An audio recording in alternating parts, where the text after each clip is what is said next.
My 9-year-old granddaughter rolled her eyes and said, "You're just a nobody. Dad says you never did anything important." The entire table erupted in laughter, including my daughter. I stood up, grabbed my coat, and walked out without a word. That night she texted, "Can you still watch Emma tomorrow? We have plans." I replied, "Find someone important." The next morning, chaos. Where are you watching from today? Drop your location in the comments below and hit that like and subscribe button. Let me tell you how a nobody's silence became a family's wake-up call. It started at my daughter's anniversary party, though honestly, the signs had been there for years. You know how they say pride comes before a fall? Well, my family's pride was about to crash into reality with devastating force. I'm Catherine Whitmore, but most people used to call me Dr. Whitmore. I'm 68 years old, retired research scientist, and apparently a nobody according to my own granddaughter. For the past 5 years since my husband James died, I'd been playing a role I never auditioned for. The convenient, quiet grandmother who babysits on demand and asks no questions. The woman my family thought was just coasting through retirement with nothing better to do than serve their needs. The party was at my daughter Rachel's house in suburban Connecticut. She'd insisted on celebrating 15 years of marriage to Richard, despite the fact that they'd been treating me like unpaid help for most of those years. But did I ever complain? Of course not. I'd learned to keep my mouth shut about a lot of things. I arrived at 6:30, wearing a simple gray cardigan and the pearl earrings James gave me on our 40th anniversary. I'd stopped dressing to impress years ago. Why bother when nobody seemed to notice or care? The house was already crowded with Richard's business associates and their perfectly polished wives, all discussing portfolio performance and vacation homes with the casual arrogance of people who'd never known struggle. Rachel greeted me at the door with a quick peck on the cheek. "Oh, good. You're here. Emma's been impossible all day. Can you keep her entertained in the den? We need the adults to actually enjoy the party." Notice she said adults, as if I didn't qualify. As if watching a 9-year-old constituted my natural habitat while real grown-ups networked and socialized. "Of course, sweetheart," I said, because that's what I always said. "Where is she?" Emma was sprawled across the leather sofa in the den, completely absorbed in her tablet. She barely looked up when I entered, her face illuminated by whatever mindless content held her attention. My granddaughter had become a stranger over the past few years, shaped by parents who valued status over substance and money over meaning. "Hi, Emma. What are you watching?" "Nothing you'd understand," she muttered without looking up.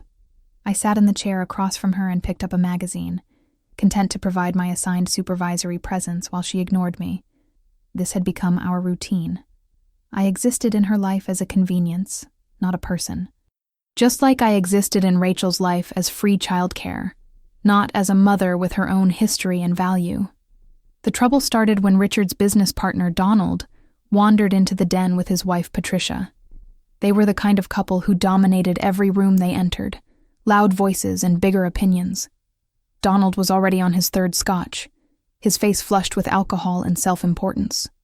"Catherine, hiding out in here with the kids?" Donald laughed like it was the funniest observation ever made. "Smart move. The conversations out there are probably over your head anyway. Lots of tech talk and market analysis." I smiled politely, my default response to condescension. "I'm fine here, thank you." Patricia plopped down next to Emma, trying to engage my granddaughter with questions about school and hobbies. Emma, sensing an opportunity, sat up with sudden enthusiasm. "My grandma's watching me because the grown-ups are busy with important things," Emma announced proudly, as if this was a perfectly normal thing to say. "She doesn't really do anything except babysit. Mom says she's just kind of there, you know?" Patricia laughed uncomfortably, glancing at me. "Oh, I'm sure your grandmother keeps very busy." "Not really," Emma continued, warming to her subject. "She just gardens and reads books. Dad says she never did anything important with her life. She's just a nobody." The words hung in the air like poison gas. Donald and Patricia froze, clearly unsure how to respond. Through the doorway, I could see Rachel and Richard in the living room, both having heard Emma's pronouncement. Rachel looked briefly uncomfortable, but said nothing. Richard actually smirked, as if his daughter had simply stated an obvious truth. For a moment, I just sat there, absorbing the full weight of what had just happened. My own granddaughter, coached by her parents either directly or through years of dismissive comments, had reduced my entire existence to nothing. And nobody was correcting her. Nobody was saying, "That's inappropriate," or "Show your grandmother respect." I stood up slowly, my movements deliberate and controlled. Years of laboratory discipline had taught me to maintain composure under pressure, even when experiments exploded or funding fell through. This required the same calm precision. "Well," I said, my voice steady despite the hurricane forming in my chest, "I suppose I should stop bothering important people with my nobody presence." I walked through the living room, ignoring Rachel's half-hearted, "Mom, wait," and Richard's continued smirk. I grabbed my coat from the entrance closet and walked out of that house with my head high, leaving behind a family that clearly saw me as nothing more than convenient free labor. The drive home gave me plenty of time to think. 5 years of widowhood. 5 years of being available whenever Rachel needed childcare, which was constantly. 5 years of canceled plans because Emma needs you, or we have a work emergency. 5 years of being treated like the help instead of family. All of it had apparently earned me the title of nobody who never did anything important.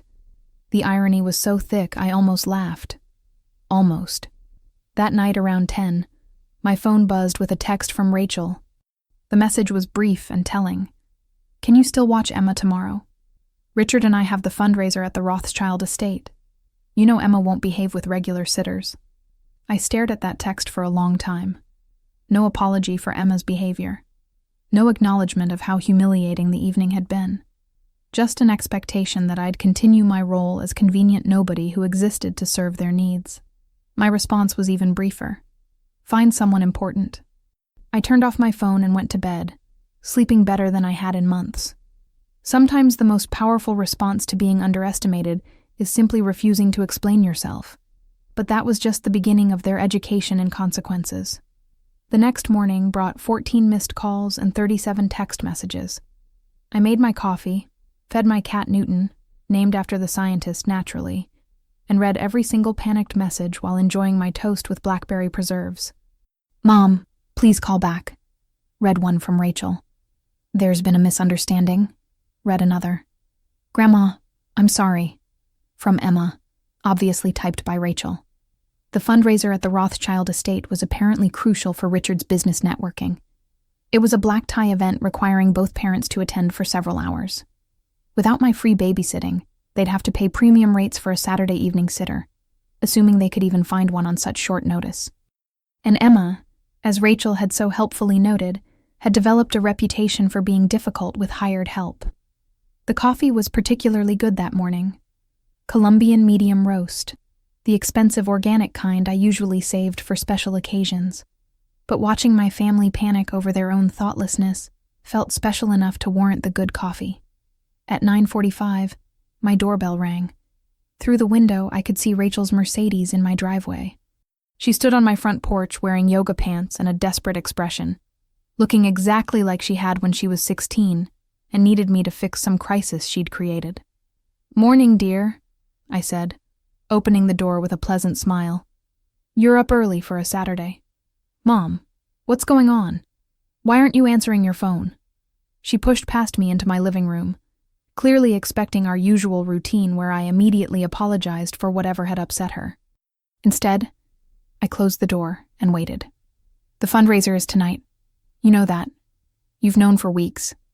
"I have indeed. You reminded me multiple times how important this event was for Richard's business connections." Rachel's face flushed. "So you're really going to punish us over something a 9-year-old said?" "Punish you? I'm simply unavailable to provide childcare services.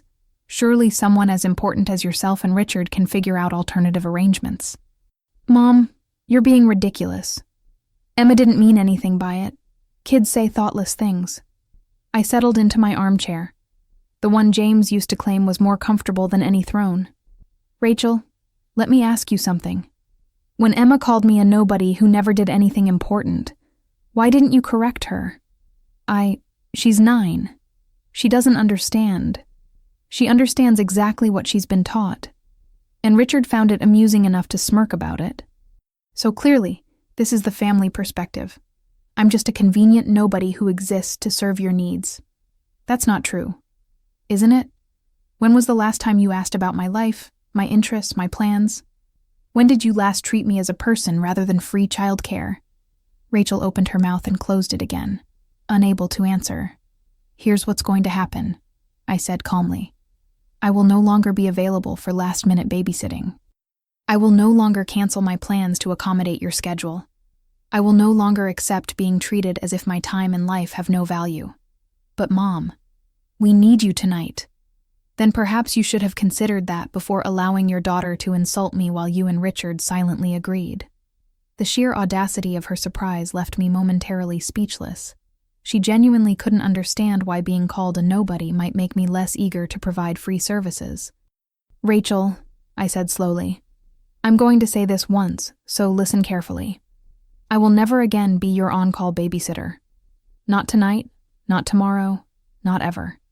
At least not until you demonstrate that you actually value me as a person. Her mouth opened and closed like a fish. You can't be serious. Completely serious. In fact, I have plans today that I've been looking forward to. You'll need to figure out Emma's care on your own. Mom, you're being selfish. This fundraiser could be huge for Richard's career. Important clients will be there. Then I'm sure important people like you can handle a simple childcare issue without relying on a nobody. The color drained from her face as reality hit her.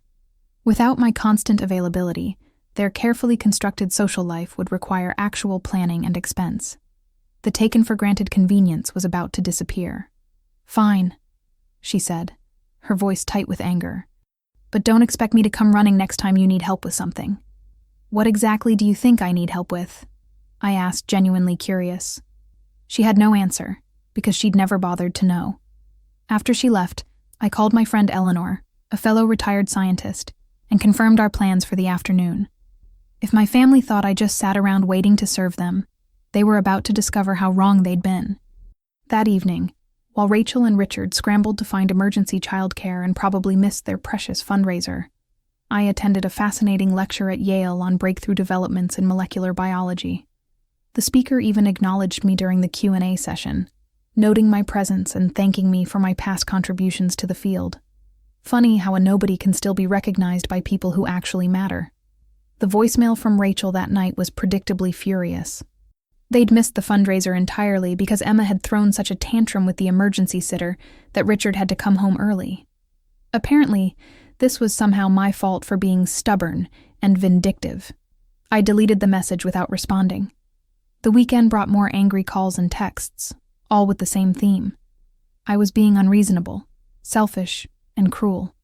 Not once did anyone actually apologize for the initial incident or acknowledge that Emma's comment was inappropriate. The problem, in their minds, was my reaction, not their behavior. Monday morning brought an unexpected visitor. Richard showed up at my door wearing his business suit and an expression that suggested he was about to negotiate a deal he considered beneath him. Catherine, we need to talk. Good morning, Richard. I don't recall inviting you over. He walked in anyway, his lawyer instincts assuming consent where none was given. Look, I understand Rachel and Emma upset you at the party, but this silent treatment needs to end. We all depend on you for childcare support. Interesting word choice. Depend. As if my availability is guaranteed regardless of how you treat me. Richard sighed, clearly running out of patience. What do you want? An apology? Fine. Emma apologizes. Rachel apologizes. I apologize. Can we move past this now? That's not an apology, Richard. That's a transaction. You're trying to buy back my free labor with empty words. Then what do you want? Respect, I said simply. Recognition that I'm a person with my own life and value, not just someone who exists to serve your convenience. We respect you, he said automatically, the way people lie about small things. Really? Tell me 3 things about my life before I became your babysitter. Silence. You can't, can you? Because you've never bothered to ask. None of you have. I'm just Grandma Catherine, the nobody who never did anything important. Always available to watch Emma when you need me. Richard's jaw tightened. Fine. What did you do before retirement that was so important? The question dripped with condescension, as if he was humoring a delusional old woman. I smiled, enjoying the moment more than I probably should have. Nothing you'd understand, Richard. After all, I'm just a nobody. After he left, frustrated and empty-handed, I made a phone call I'd been considering for several days. Dr. Patricia Morrison answered on the second ring. Catherine, what a pleasant surprise. How are you? I'm well, Patricia. I was wondering if that offer you made last year is still open. Patricia had been trying to recruit me for a consulting position at her biotech firm for years. After James died, I'd declined, thinking I needed to focus on family.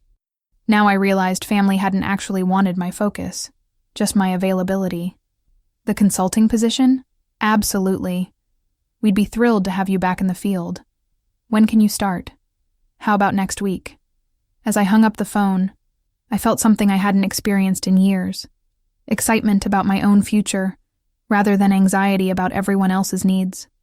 Rachel and Richard thought they were teaching me a lesson by withdrawing their presence from my life. They had no idea they'd actually set me free. The second week brought escalation. Emma's teacher called, expressing concern that Emma had been acting out at school. Apparently, Emma had been telling everyone that her grandmother was being mean and selfish by refusing to watch her anymore. The teacher, Mrs. Chen, was diplomatic but clearly fishing for information. Mrs. Whitmore, Emma seems quite distressed about changes in her home routine. I wanted to check if everything is okay. Everything is fine, Mrs. Chen. My daughter and her husband are learning to make their own childcare arrangements instead of relying entirely on family. It's a healthy development, though apparently challenging for everyone involved. The third week brought my sister Linda into the mix. Linda lived in California and rarely called unless she needed something or had heard family gossip that required her input. Catherine, Rachel called me in tears.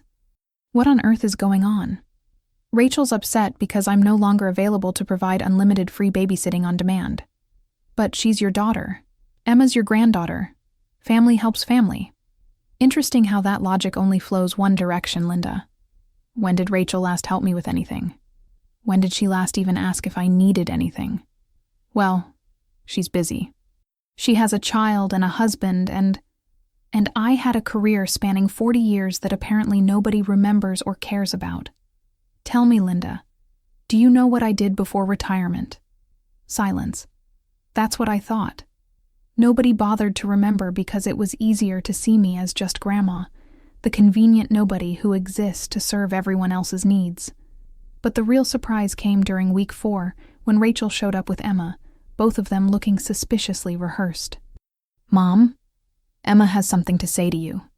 Emma stepped forward, clearly reciting memorized lines. Grandma, I'm sorry I called you a nobody. You're not a nobody. You're my grandma and I love you.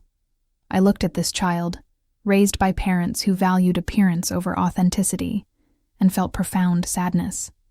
Thank you for apologizing, Emma. I accept your apology. Emma brightened, thinking the crisis was over. So, can you watch me this weekend? Mom and Dad want to go to Lake George. No, sweetheart. I have plans. Rachel's carefully maintained composure cracked. Mom, she apologized. What more do you want? I want you to understand that an apology doesn't erase the problem. It's just the first step toward fixing it.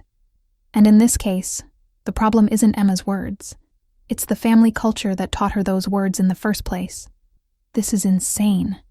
You're punishing a child because you're having some kind of late-life crisis. I'm setting boundaries that should have existed years ago. The fact that you perceive boundaries as punishment tells me everything I need to know.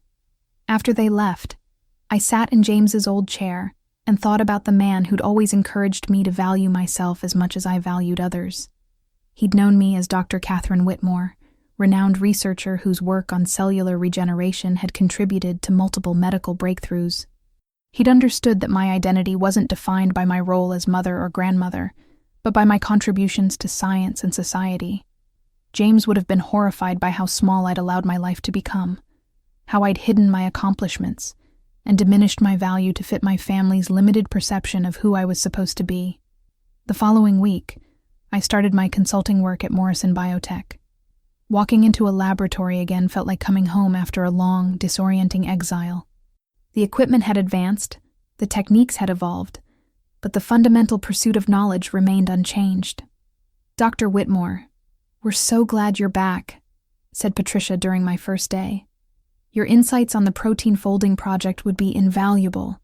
We've hit a roadblock that your expertise might help us navigate."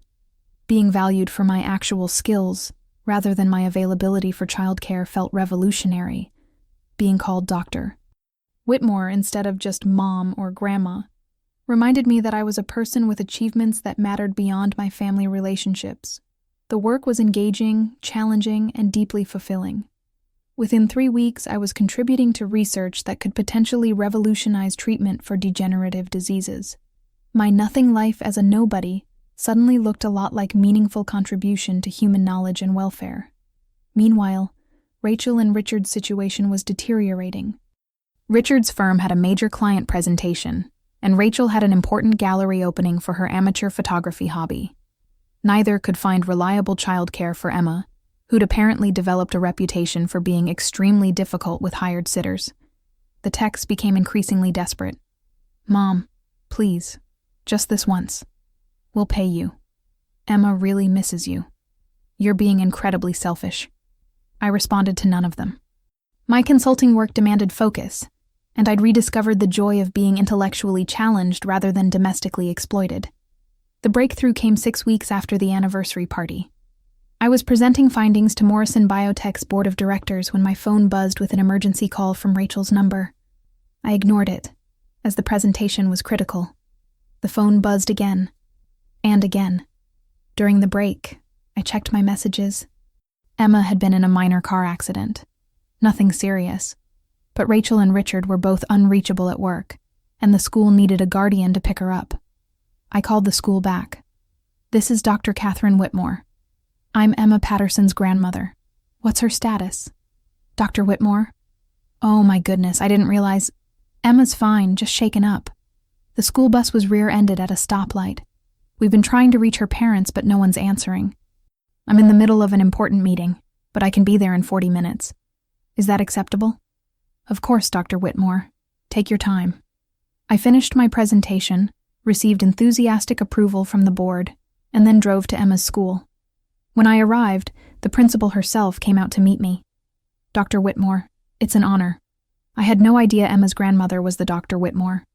Your work on cellular regeneration is taught in advanced biology classes. My daughter studied your research in college." The pieces started falling into place. The school's surprise. The title Doctor that I'd used naturally when identifying myself. The sudden shift in how I was being treated. Emma was sitting in the nurse's office, looking small and scared. When she saw me, her face crumpled. "Grandma." I held her while she cried, feeling the way any grandmother would when their grandchild is frightened. "It's okay, sweetie. You're safe now. Let's get you home." "But Mom and Dad can't be reached, so Grandma's here." The drive to Rachel's house was quiet. Emma finally broke the silence. "Grandma, are you really a doctor?" "Yes, sweetie. I was a research scientist for 40 years. But you never said anything. You just watched me and make cookies and stuff. You never asked. And to be fair, watching you and making cookies are lovely activities. But they're not the only things I'm capable of. Mrs. Chen said you're famous, that you discovered important things about cells and medicine. I contributed to some research that helped advance medical science. Yes." Emma was quiet for a long moment. "When I called you a nobody, you're actually somebody really important, aren't you?" "I'm somebody regardless of my career accomplishments, Emma. That's the point. Every person has value, whether they're famous or not. But yes, I had a successful career that your parents chose not to discuss because it was easier to see me as just Grandma who's always available to babysit. I'm really sorry, Grandma. This apology, unlike the rehearsed version from weeks before, sounded genuine. I know, sweetheart, and I forgive you." When we arrived at the house, Rachel and Richard were just getting home, both frantic with worry. "Emma, oh my God, are you okay? The school said there was an accident." "She's fine. I said calmly. Shaken up but uninjured. The school couldn't reach you, so they called me. Rachel looked at me with genuine confusion. But you said you wouldn't. I said I wouldn't be on-call babysitting service. Emergency situations where a child is scared and needs family are different. I'm setting boundaries, Rachel.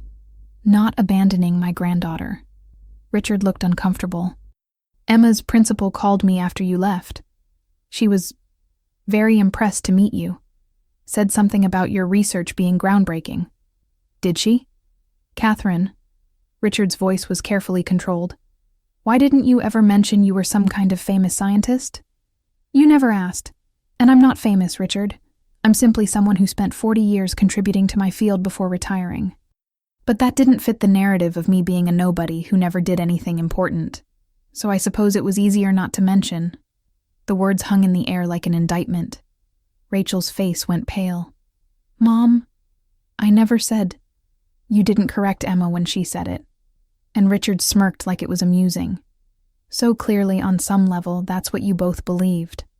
That evening, after ensuring Emma was settled and okay, I went home to my quiet house and my cat Newton. There was a voicemail from Patricia at Morrison Biotech. Catherine, brilliant presentation today. The board approved full funding for your project. We're officially making you lead consultant with a generous compensation package. Call me tomorrow to discuss details. I sat in James's chair with a glass of wine, reflecting on the strange journey of the past 6 weeks. My family had learned I wasn't the nobody they'd assumed. But more importantly, I'd remembered I wasn't a nobody, even if they'd never learned the truth. The work at Morrison Biotech became increasingly demanding over the following months. We were making genuine progress on protein folding research that could revolutionize treatment for diseases like Alzheimer's and Parkinson's. My days were filled with laboratory work, research analysis, and consultations with other scientists around the world. Meanwhile, my relationship with Rachel and Richard remained strained. They'd discovered who I actually was, but they hadn't really understood what that meant. To them, my past career was just another fact to know, not a fundamental shift in how they saw me as a person. Emma surprisingly took the news differently. She started asking questions about my work, showing genuine curiosity about science and research. I began bringing her to the lab occasionally on weekends, showing her experiments and explaining concepts in age-appropriate ways. Grandma, did you ever discover anything really important? She asked one Saturday while watching me examine cell cultures under a microscope. I contributed to research that helped develop new cancer treatments, and some of my work on cellular regeneration is being used to develop therapies for degenerative diseases. So you helped save people's lives? In a way, yes. Science is collaborative, but my research contributed to medical advances that improved many lives. Emma was quiet for a moment, processing this. Mom said you just retired because you were old and tired. I retired because your grandfather got sick, and I wanted to spend his final years with him. After he died, I thought I'd focus on family. That was my choice, but it didn't erase everything I'd accomplished before. I wish I'd known. I wouldn't have said those mean things. Emma, the problem wasn't that you didn't know about my career. The problem was that you were taught to measure people's worth by what you perceive as their importance. Everyone has value, whether they're famous scientists or school janitors or stay-at-home parents. Understanding that is more important than knowing my resume. The conversation represented a turning point with Emma, but Rachel and Richard remained resistant to genuine change. They'd started telling people at parties that Emma's grandmother was actually a famous scientist, using my career as social currency while still expecting me to provide childcare whenever convenient. The real crisis came 4 months after the anniversary party. Rachel called, her voice tight with panic. Mom, I need you to take Emma for a few weeks. Richard's firm is sending us to Singapore for a major deal, and we can't bring her. A few weeks? Rachel, I have a full-time consulting position. I can't just take time off. Can't you work from home or something? Mom, this is important. Richard's career could really take off if this deal goes through. And my career? My work? Does that not matter? You're just consulting. It's not like a real job. The words hit like a slap. After everything. After learning about my background. Rachel still dismissed my work as less important than Richard's business deals. Rachel, I'm going to say this very clearly. No, I will not take Emma for several weeks so you can pursue a business opportunity. You'll need to make other arrangements.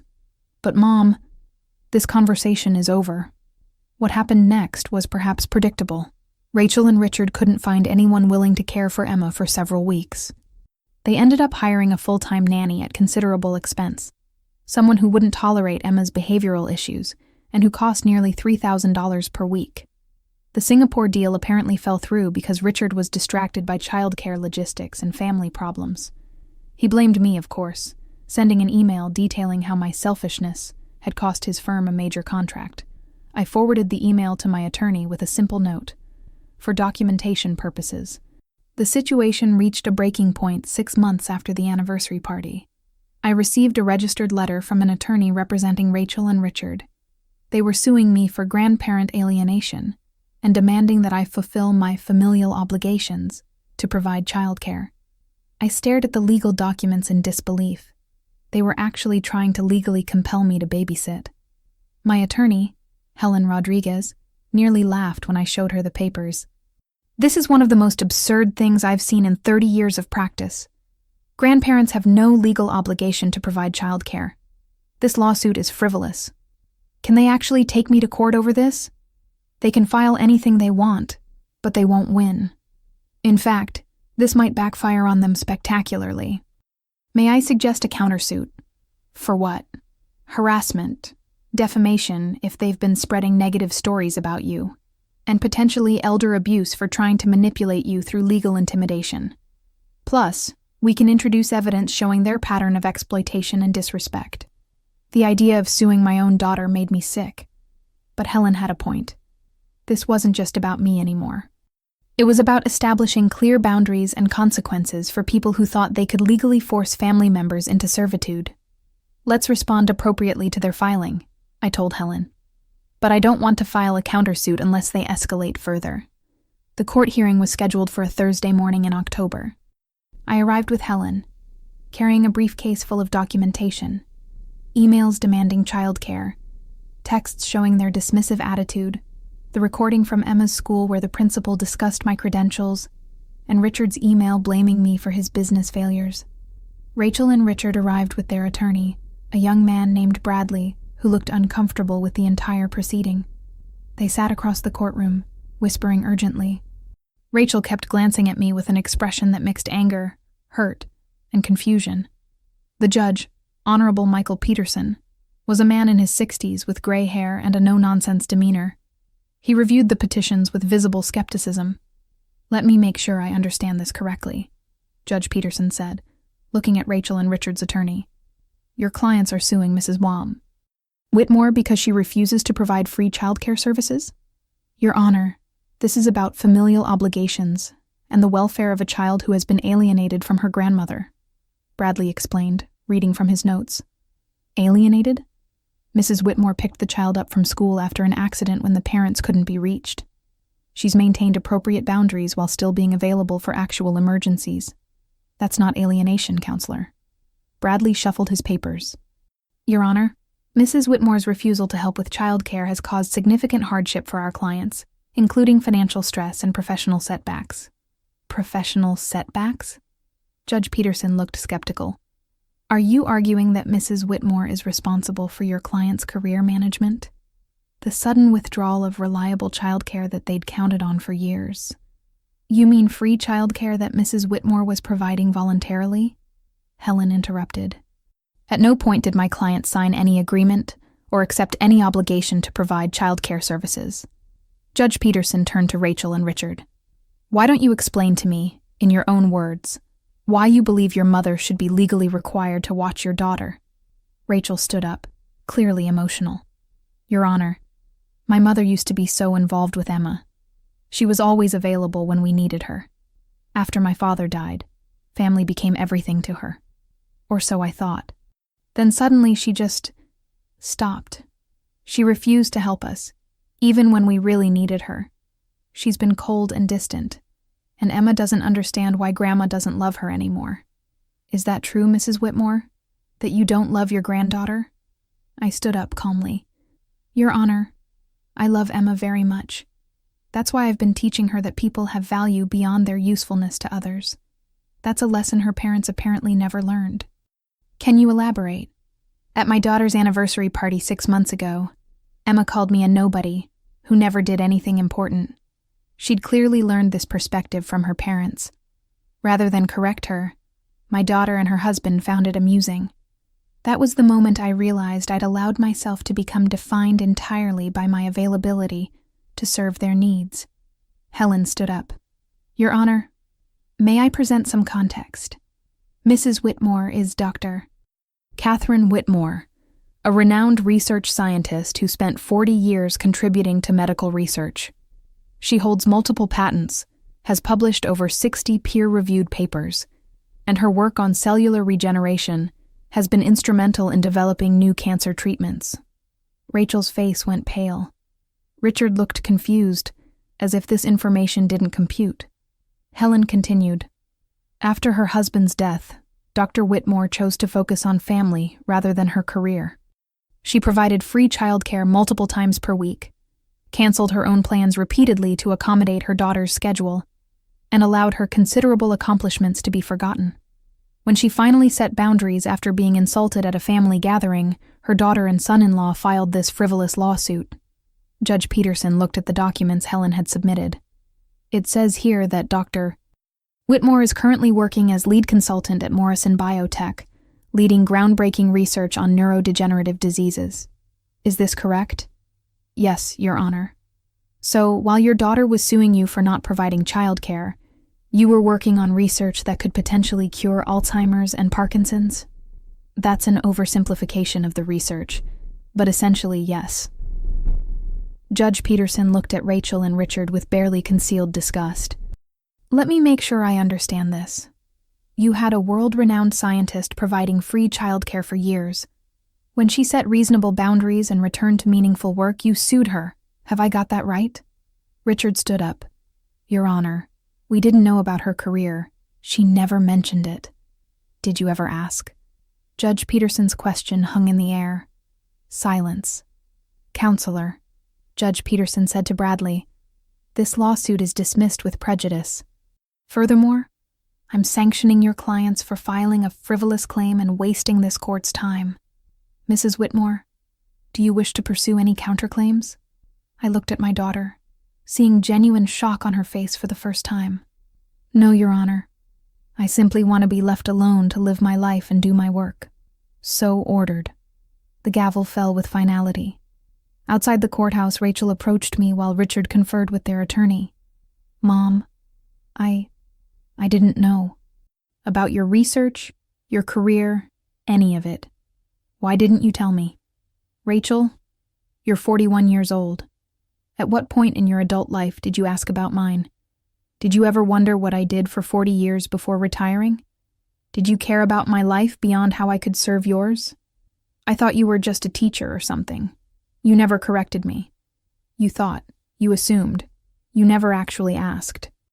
And when Emma called me a nobody, you didn't defend me because on some level, you agreed. My value to you was my availability, not my personhood. Rachel's eyes filled with tears. So what now? You just cut us out of your life? No, Rachel. I set boundaries. There's a difference. I love you and Emma, but I won't allow myself to be used and disrespected. If you want a relationship with me, it needs to be based on mutual respect, not on my utility to you. I don't know how to do that.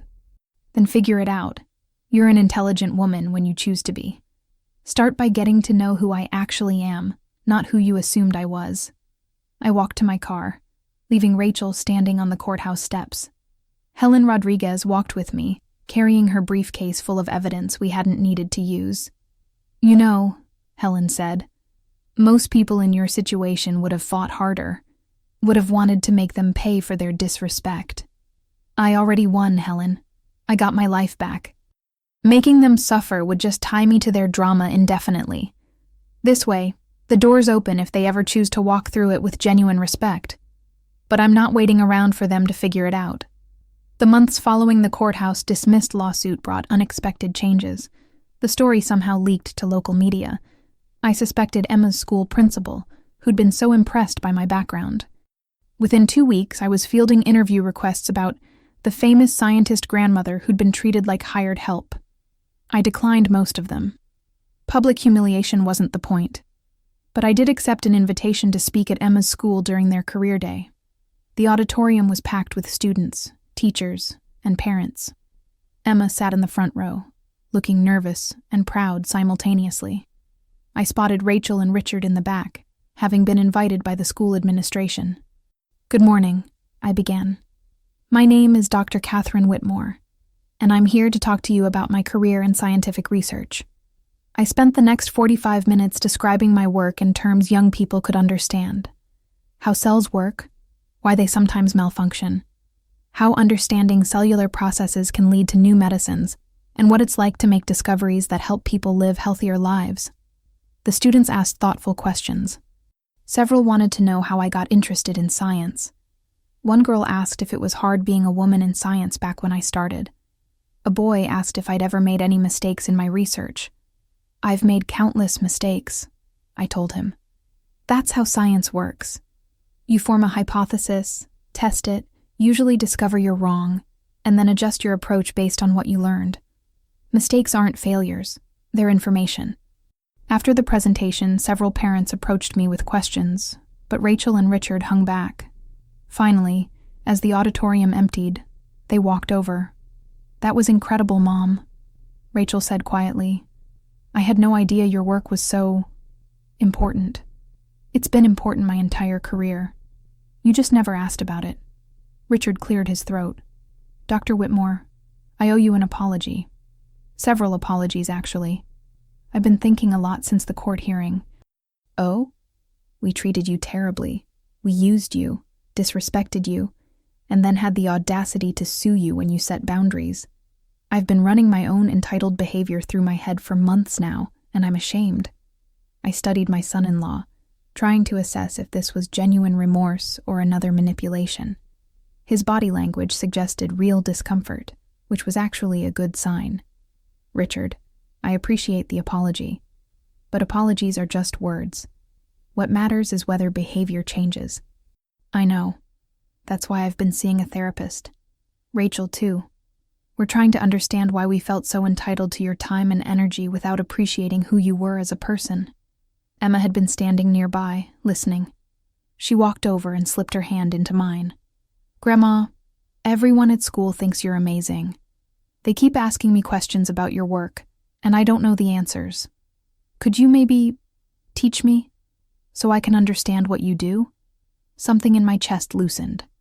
This child, who'd called me a nobody, was now asking to learn about my work out of genuine interest rather than obligation. "I'd love that, Emma."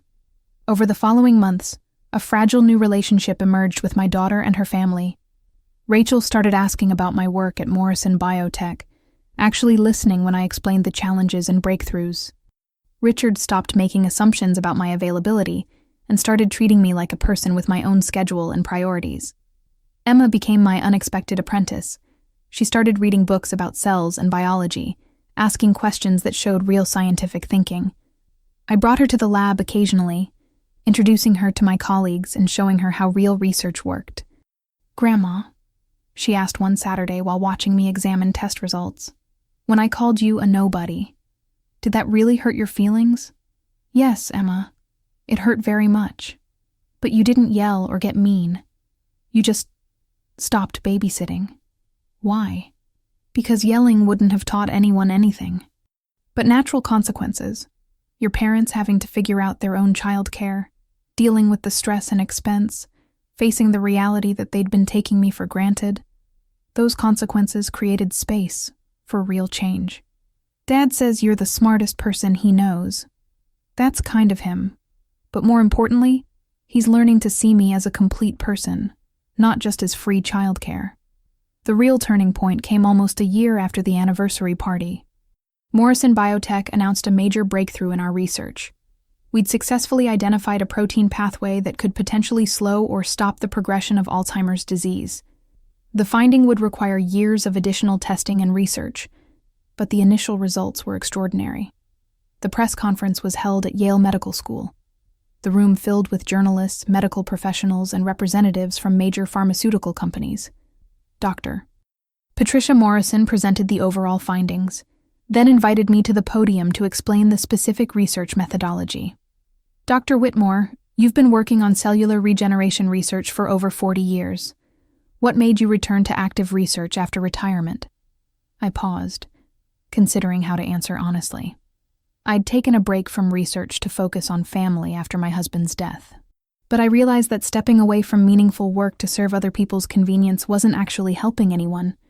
My family needed to learn self-sufficiency, and I needed to remember that my value isn't defined by my usefulness to others. So this breakthrough came from someone who'd been essentially in retirement? I prefer to think of it as someone who temporarily forgot what she was capable of. After the press conference, I found Rachel, Richard, and Emma waiting in the hallway. Emma held a bouquet of flowers that looked like they'd been hastily purchased from a hospital gift shop. "Grandma, you were on TV." Emma rushed forward with the flowers. "Everyone at school was talking about it. You're going to help cure Alzheimer's. We're working on research that might contribute to new treatments," I corrected gently. "Science is always collaborative, and we're years away from actual cures. But yes, it's exciting work." Rachel stepped forward, her eyes red. "Mom, I watched that press conference and I realized something. You've been changing the world this whole time, even when we thought you were just existing. You've been doing work that matters on a scale I can't even comprehend." "Rachel, I tried to tell you." "No, you didn't. You let me assume you were nobody important because that's what I wanted to see. You accommodated my ignorance and my selfishness. That's on me, not you." Richard nodded. "We've been reading about your research, trying to understand what you do. It's remarkable. You hold 17 patents. Your work has been cited in over 3,000 papers. You've been nominated for awards we had to Google to understand. And you never told us," Rachel said, not accusingly, just sadly. "You let us think you were just Grandma who made cookies and watched Emma. I am Grandma who makes cookies and watches Emma occasionally. But I'm also other things. The problem wasn't that you didn't know about my career. The problem was that you didn't think I could be more than what was convenient for you to believe." Emma tugged on my sleeve. "Grandma, can I ask you something?" "Of course, sweetheart." "When you stopped being available to watch me all the time, was that because you didn't love me anymore? Or because you were teaching us something?" I knelt down to Emma's level. "Both, actually. I love you more than you can imagine. But love doesn't mean allowing people to take advantage of you. I needed you and your parents to understand that I'm a complete person with my own life, my own work, and my own value. Sometimes teaching that lesson requires saying no, even when saying yes would be easier. I get it now. Like when Mom makes me do my own homework instead of giving me the answers. Exactly like that. Standing up, I looked at my daughter and son-in-law. Here's what I'm willing to offer. I will be Emma's grandmother, not her on-call babysitter. I will attend school events and have regular visits and be available for actual emergencies. But I will not sacrifice my work and my life to accommodate your convenience. You're adults. Act like it." Rachel nodded. "That's fair, more than fair, considering how we've treated you. And one more thing. Emma's been showing interest in science. I'd like to mentor her, teach her about research and critical thinking. But only if you support that without trying to turn it into more free childcare." "We would love that," Richard said. "Emma talks about your work constantly. It's honestly impressive how much she's learning." As we walked out of Yale Medical School together, I felt something I hadn't experienced in years. Hope for my family's future. Not because they'd suddenly become perfect people, but because they were finally willing to see me as a complete person, rather than a convenient service provider. The story could have ended there, with reconciliation and mutual understanding. But life is rarely that neat. 3 months after the press conference, I received a phone call from a journalist at the New York Times. They were writing a feature story about ageism and how accomplished older women become invisible in their families. Someone had tipped them off about my story. "Dr. Whitmore, would you be willing to discuss your experience being treated as nobody by your own family despite your considerable professional accomplishments?" I hesitated. Public embarrassment of my family wasn't my goal. But the journalist made a compelling point. Stories like yours resonate with thousands of older women who feel invisible. Your scientific achievements give you a platform to address this issue in a way that could help others. After consulting with Rachel and Richard, a conversation that showed how much had changed in our relationship, I agreed to the interview. The article, titled "The Invisible Scientist: When Family Can't See What Everyone Else Does," ran on the front page of the science section. The response was overwhelming. Within days, I received hundreds of emails from women sharing similar stories. Accomplished professionals who'd become invisible in their own families, reduced to their utility rather than valued for their full personhood. Some were former executives, others were artists, or entrepreneurs or academics. All had experienced the strange phenomenon of being nobody to the people who supposedly loved them most. The article also caught the attention of several major universities and research institutions. I was invited to give lectures on scientific topics, certainly, but also on the broader issue of how society devalues older women, particularly those who step back from professional life for family reasons. Emma, now 10 years old, attended one of these lectures at Columbia University. Afterward, she asked me a question that showed remarkable maturity. "Grandma, when I called you a nobody, I hurt a lot of people, didn't I? Not just you, but all the women who feel invisible. You were 9 years old, repeating what you'd heard at home. You didn't understand the implications. But I should have known better. Mom should have known better. Dad should have known better. Yes, they should have. But they learned. That's what matters." The lecture circuit brought unexpected opportunities.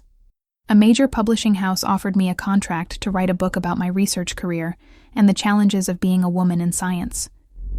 A documentary filmmaker wanted to make a film about older women who'd been overlooked in their families despite significant professional achievements.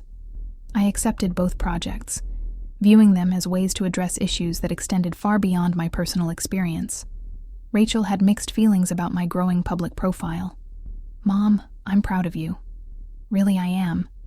But it's hard reading articles where I'm portrayed as the ungrateful daughter who called her accomplished mother a nobody. You didn't call me a nobody. Emma did, repeating what she'd learned from your household culture. That's even worse somehow. We created an environment where a child thought it was acceptable to dismiss her grandmother that way. Rachel, you've changed. You've learned. You can't undo the past, but you can make sure Emma grows up understanding that every person has value beyond their utility to others. That's the real lesson here." The documentary, titled "Invisible Women: When Expertise Meets Ageism in the Home," premiered at the Tribeca Film Festival. I attended with Emma, who'd asked to see it despite Rachel's concerns about the content. The film featured interviews with a dozen accomplished women who'd experienced similar dismissal from their own families. There was a former CEO whose children treated her like household help, a renowned artist whose grandchildren didn't know she'd had her work displayed in major museums, a federal judge whose family was shocked to learn about her prestigious career. My segment showed footage from Morrison Biotech, interviews with colleagues about my research contributions, and then contrasted that with Emma's school principal describing her shock when she realized the available grandmother was Dr. Catherine Whitmore, renowned scientist. The film also included Rachel and Richard, who'd agreed to be interviewed about their transformation. "I think I saw my mother as this generic grandmother figure," Rachel said in the film. "Available, domestic, existing primarily to support our family. It never occurred to me that she'd had this extraordinary career, because I'd never bothered to ask." Richard's interview was even more uncomfortable to watch. "I was threatened by Catherine. Dr. Whitmore, though I didn't realize it at the time. Here was this older woman, always available, apparently satisfied with a small, quiet life. It reinforced my own importance, my own significance. Learning who she really was forced me to confront my own arrogance." Emma had a short segment too, speaking with remarkable candor for a 10-year-old. "I called my grandma a nobody because that's what I thought she was. But I was wrong. She's one of the most important scientists in the world, and I didn't even know. It taught me that you shouldn't judge people by what you see on the surface. Everyone has a story." As the credits rolled, Emma grabbed my hand. "Grandma, are you mad at us? For how we treated you? Mad? No. Disappointed that it took such a dramatic wake-up call for things to change? Yes. But mad? No. You've all learned and grown. That's what matters. The documentary won awards and sparked national conversations about how families value, or fail to value, older women. I was invited to speak at conferences, colleges, and corporate events about ageism, gender discrimination, and the importance of seeing people fully, rather than through the lens of their utility to us. Through it all, my research at Morrison Biotech continued. We published groundbreaking findings, received major grant funding, and began collaborating with pharmaceutical companies on drug development. The work that I'd returned to as a form of self-reclamation had become a second act in my career that was arguably more impactful than the first. 2 years after the anniversary party that had changed everything, Morrison Biotech threw a celebration for the successful completion of our Phase 2 clinical trials. The protein pathway we'd identified was showing remarkable promise in slowing Alzheimer's progression. Full FDA approval was still years away, but the initial results exceeded our most optimistic projections. Rachel, Richard, and Emma attended the celebration. Emma, now 12 and seriously interested in pursuing science herself, spent the evening talking to my colleagues about their research. Rachel and Richard mingled appropriately, no longer treating my career as some exotic curiosity, but as the significant achievement it actually was. At one point during the evening, Dr. Patricia Morrison pulled me aside. "Catherine, you've revolutionized this field. But more than that, you've become a voice for women who've been made to feel invisible. That legacy might be even more important than the research. The research will help thousands of people live better lives. That's what matters." Both matter. The research saves minds. The advocacy saves souls. Later, as we drove home, Emma was quiet in the back seat. Finally, she spoke up. "Grandma, I've been thinking about something." "What's that, sweetheart?" "If I hadn't called you a nobody, would you have ever gone back to research? Would any of this have happened?"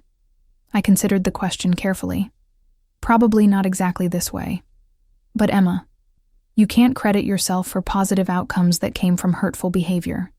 The lesson isn't that being mean leads to good things.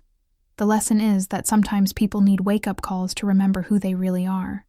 But if I'd been nice, you might have just kept babysitting me forever.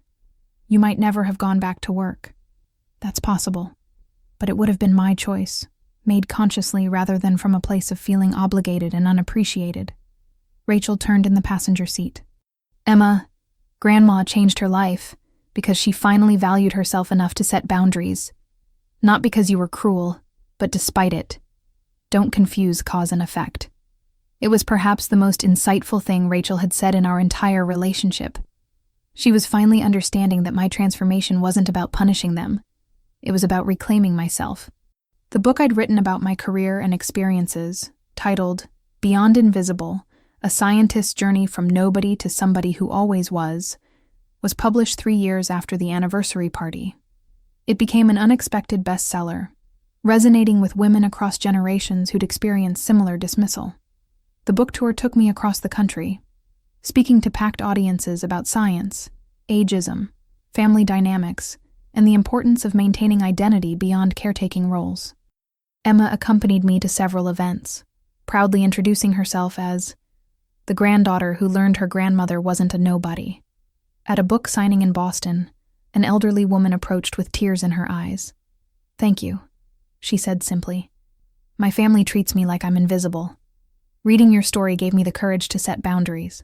These moments, connecting with women who'd been similarly dismissed, gave the entire difficult journey meaning. The pain of being called a nobody had ultimately created a platform to address how many women experience that same diminishment. 5 years after the anniversary party, Morrison Biotech's Alzheimer's research received breakthrough designation from the FDA, fast-tracking our drug development process. The moment Patricia called with the news, I thought about James, who'd died from complications of dementia. He would have been thrilled to know that my return to research was contributing to solutions for the disease that had taken him. That evening, our now regular family dinner was particularly celebratory. Rachel cooked, Richard brought wine, and Emma presented a handmade card congratulating me on the FDA designation. Grandma, Emma said as we cleared dishes, I know I've apologized before, but I want to say it again. I'm sorry for what I said at that party. I'm sorry for not knowing who you were. I'm sorry for taking 5 years to really understand why it hurt you so much. Emma, you were 9. You've grown and learned. That's all anyone can ask. But I'm 14 now, and I finally really get it. You weren't just hurt because I called you a nobody. You were hurt because you'd made yourself small to fit our family's expectations, and my words made you realize how small you'd become. I stared at my granddaughter, amazed by her insight. That's exactly right. And now you're big again, bigger than ever. And you taught me that I never have to make myself small for anyone. Rachel wiped tears from her eyes. Mom, I hope you know how grateful I am. Not just for the forgiveness, but for showing Emma and me what it looks like to value yourself even when others don't. As I drove home that night, I reflected on the unexpected journey from nobody to someone who'd reclaimed her full identity. The path had been painful, requiring boundary setting that felt cruel in the moment but proved necessary for genuine change. My family had learned to see me fully, not just as grandma, but as Dr. Catherine Whitmore, scientist, mentor, author, and person with value that extended far beyond my availability to serve their needs. The roses in James's memorial garden bloomed magnificently that spring, their perfume carrying on evening breezes like his approval of the life I'd rebuilt. I'd gone from invisible to visible, from nobody to somebody. Not by changing who I was, but by refusing to continue hiding it. Sometimes the greatest gift you can give your family is the refusal to be diminished. Sometimes the most loving thing you can do is demand to be seen fully, even when the process of being seen is uncomfortable for everyone involved. And sometimes, being called a nobody is exactly the wake-up call needed to remember that you've always been somebody. You'd just forgotten to insist that others recognize it. 7 years after the anniversary party, I received the Nobel Prize in Physiology or Medicine for our work on neurodegenerative diseases. The research that had begun as my return to self-worth had culminated in one of science's highest honors. Emma, now 16 and applying to colleges with aspirations of becoming a researcher herself, stood beside me at the ceremony in Stockholm. Rachel and Richard sat in the audience, both crying with pride, and, I suspected, lingering regret for the years they'd failed to see what was always there. During my acceptance speech, I deviated from the expected discussion of scientific methodology to address a broader point. This research represents decades of work by countless dedicated scientists. But for me personally, it also represents something else: the importance of refusing to disappear. For several years after my husband's death, I allowed myself to become invisible. I prioritized others' convenience over my own contribution to the world. It took being called a nobody by someone I loved to remember that I'd always been somebody. I'd just stopped insisting that others recognize it. The audience applauded, but I knew the message was really for Emma, Rachel, and Richard. For all the families where accomplished people diminish themselves to fit others' expectations. For every woman who'd made herself small to accommodate others' comfort. After the ceremony, Emma hugged me tightly. Grandma, do you forgive me? Really, truly forgive me for what I said? Emma, I forgave you years ago. But more importantly, you've forgiven yourself and used the experience to become someone who sees people fully. That's the real achievement. I want to be like you when I grow up. Then be yourself, fully and unapologetically. That's what I finally learned to do. As we walked through Stockholm's winter evening, I thought about the unexpected journey from humiliation to honor, from invisibility to recognition, from nobody to Nobel laureate. The path had required courage, boundary setting, and the willingness to be temporarily vilified to ultimately be valued. My family had learned to see me. The world had learned from our story. And I had learned that you teach people how to treat you, but sometimes the lesson requires dramatic demonstration. The roses in James's memorial garden would be waiting when I returned home, blooming their reminder that even painful pruning can lead to more magnificent growth. I'd been called a nobody and discovered I was somebody extraordinary. Sometimes that's exactly the journey we need to take, from others' limiting definitions to our own full realization, from invisible to undeniable. From nobody to someone who'd been there all along, just waiting to be seen. Thanks for listening. Don't forget to subscribe and feel free to share your story in the comments. Your voice matters,